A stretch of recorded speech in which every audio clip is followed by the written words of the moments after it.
After a racy but gorgeous episode 1, The Gilded Age delivered once again with its second episode, but this time with a twist. I knew that Turner would be back one day, but I didn't expect her to return with such glory. I want to talk about the main storylines of this episode, including the return of Turner, Larry's new relationship with Mrs. Blaine, and Marion's interactions with cousin Dashiell. Let's go. The episode started with a scene that makes it quite hard for me to hate George. He proved himself to be a great father when he promised he would make sure Gladys marries someone after falling in love.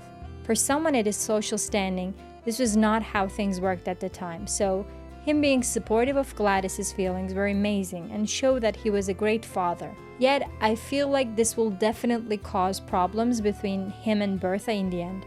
Bertha will but for sure, will want someone rich and high status for Gladys.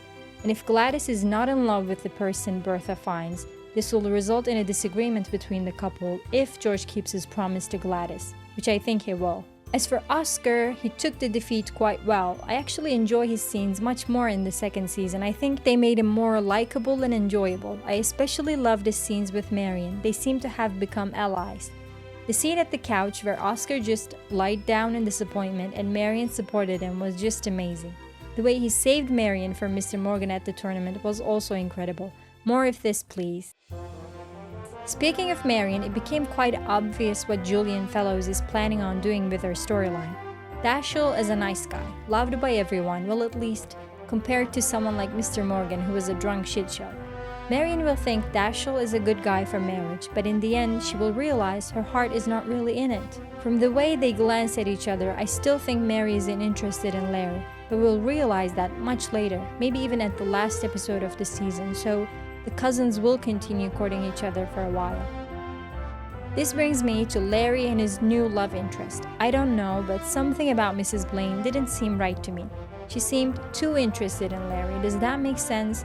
I get that she was with an old man for a husband and she was probably thirsty for something new, but she rushed things from the beginning. Nevertheless, I like the storyline for Larry. It gives him an edge and makes him more interesting to watch. Even though Larry and Marion are still blind to it, Mrs. Blaine did feel threatened by Marion. I could feel that. Besides this, I have a theory. Mr. McAllister wanted to bring Mrs. Blaine and Larry together to have a leverage against Bertha once she is about to win the opera war, because so far, Mr. McAllister appeared to have played both sides. He admitted it himself, so one part of me thinks he will be aware of this scandalous relationship between Larry and Mrs. Blaine and will use that against Bertha in the future. Finally, this storyline I have been waiting for. To be completely honest with you, when McAllister talked about a young, ambitious woman marrying someone from the old money people, I immediately thought of Turner. You must have felt the same way. In the end, when she showed up, of course, my mouth was on the ground, but I'm also happy because there will be so much drama.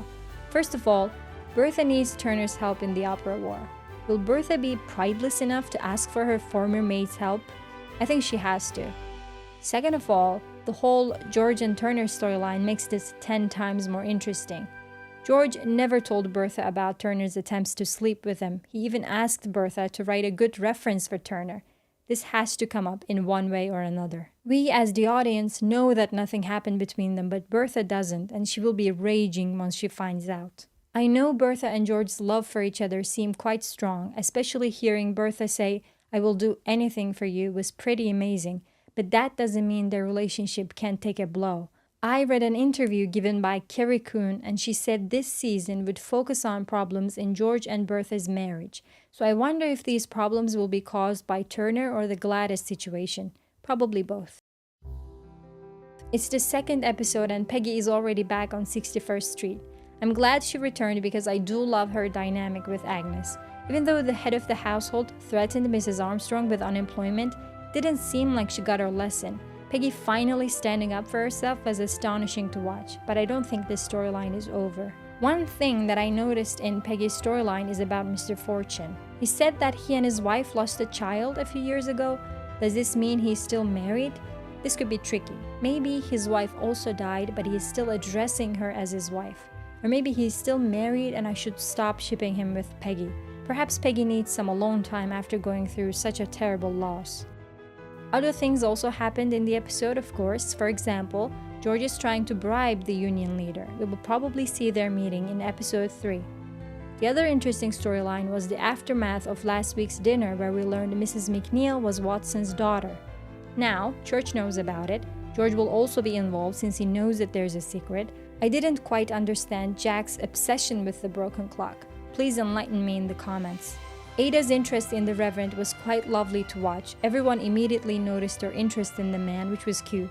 Overall, this was a pretty good episode. I wish it had more Bertha in it, but I'm also happy with the way things turned out. Next week, we'll see Mrs. Astor planning different strategies with Agnes to fight against Bertha in the opera war. I simply cannot wait.